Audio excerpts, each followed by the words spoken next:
Good morning, good morning. I am Alicia G. If you're watching this straight from YouTube, then you know my channel is I am Alicia G TV. If you are watching from my photography group, which is the whole reason that I made this video in the first place, then welcome to my channel as well, because you might not know that I have this, but it is I am Alicia G TV, and the website is IamAliciaG.tv, and I have a whole bunch of really great content coming out on that blog, which includes a ton of free learning for creators and entrepreneurs. So be sure to check that out. But to give you guys a really quick overview of what this video is, it is about the difference between aperture and shutter speed. So that's what I wanted to talk to you guys about this morning. If I am a little scattered, forgive me. You see, what happened was I am getting a surgery, shoulder surgery, in fact, this afternoon. Except that right while I was recording this video, I got a call from the hospital asking if I can come in right now. So I'm literally going in like right now as soon as I finish recording this video for you guys. So let's go ahead and get started. Let's talk about what Aperture does. Okay, Aperture allows more or less light to come in. So let me show you a little picture of what that looks like. So you see here with f1.4 how wide open that is, okay? It's letting a ton of light come in because it's not blocking very much. Now when you move over to f8.0, it's blocking a lot of light. Okay, so it's how much it's letting in. It's blocking a lot of light versus the 1.4, it's not. Now at 1.4, when you've got that wide open and you're getting all the light in, that also creates what we call as depth of field, which I'm sure you guys have heard about before. That is where you get kind of like that beautiful bokeh, you get that blur in the background. So depending on what it is that you're shooting and why you're shooting and what you want that image to look like is going to be whether you're changing your shutter speed or whether you're changing your aperture.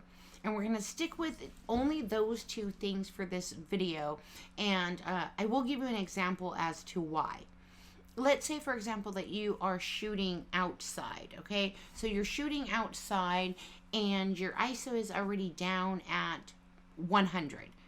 You can't really get it down really anything else. So if you increase it, what's going to happen? You're going to get more light. But if it's already too bright outside and you're trying to block light, changing that ISO isn't going to help you. You can only let more in.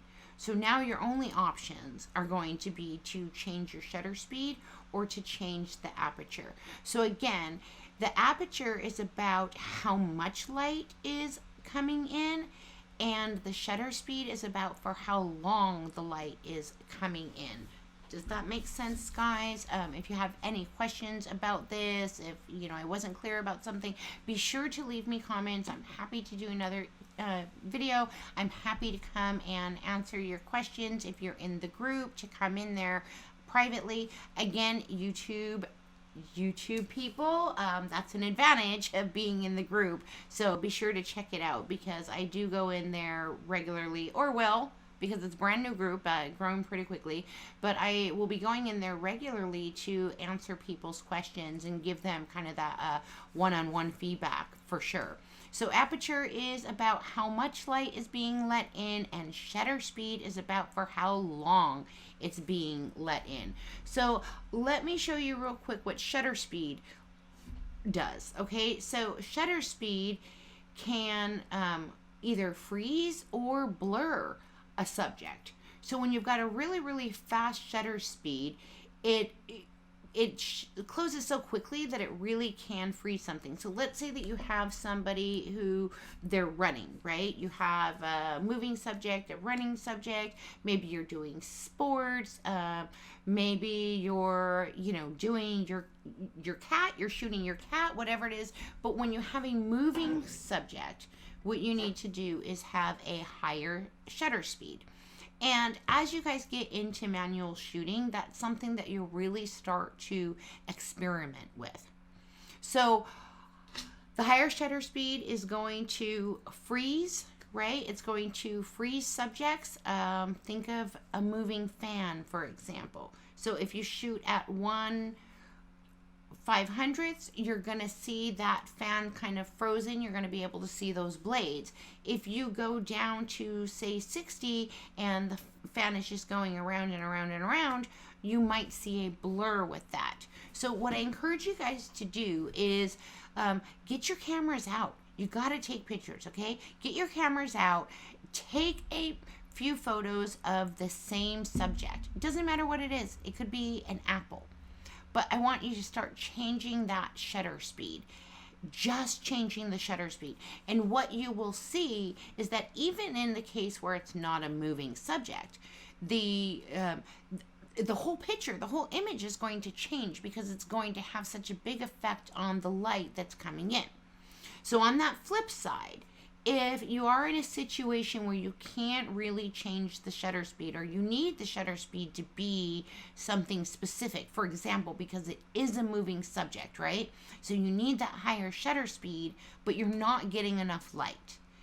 One of the things you can do then is to open up that aperture, right? So then that lets a lot more light in while still allowing you to have that higher shutter speed to freeze the movement of your subject. So this is why it's so important that you guys really understand these basic things and take it slow. Believe in yourself that you can do this. Believe that it's not a science. There are a lot of technical things that you can learn and that honestly you kind of need to learn about photography. But it is a creative process. So you need to start to recognize what it is that you like, what kind of aesthetic you like, what it is that makes you feel like this is a great photo. Because once you get what your style is, that's what people are really going to start to recognize you for. You know, I remember recently there was a woman who is on a local TV show. And I had gone to an event where her and I were there doing a campaign with a brand.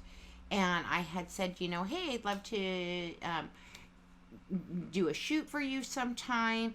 And after she looked at my images, she thought that mine were just a little too bright. And her images are kind of like dramatic, a little bit more dark, a little more drama, you know. And I do like those images, but at the time, my style, and even now, it just tends to be a little bit more light and airy.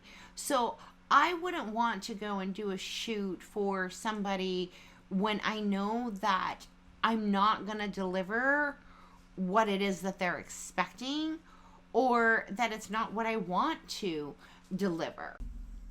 Anyway, guys, I actually really have to go because I did get called in for this surgery so unexpectedly.